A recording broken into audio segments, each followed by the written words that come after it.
ഈ സ്ക്രിപ്റ്റ് കാണുമ്പോഴേ മനസ്സിൽ മോഹൻലാൽ ശോഭന വന്നിരുന്നോ?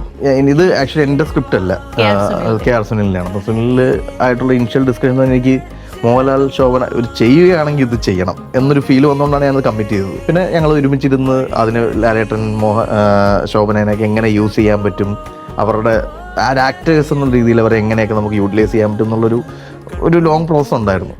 പക്ഷെ എന്നാലും പെട്ടെന്നാണ് ലാലേട്ടനത് കേട്ട് നമുക്ക് ഇമ്മീഡിയറ്റ് ചെയ്യാം, വിത്തിൻ 35 days ഷൂട്ട് ചെയ്യാം എന്ന് പറയുമ്പം ഉണ്ടാവുന്നൊരു ഭാരം ഉണ്ടല്ലോ.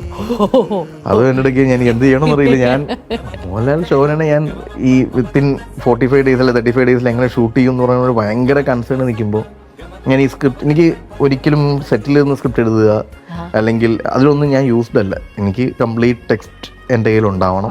Then we will improvise it. അതിനെപ്പറ്റി ആർട്ടിസ്റ്റിനെ കൊണ്ടും ഒക്കെ നമ്മൾ ഇംപ്രൂവൈസ് ചെയ്യാറുണ്ട്. പക്ഷേ ഒരു ടെക്സ്റ്റ് ബുക്ക് ഉണ്ടാകണം, അത് നിർബന്ധമാണ്.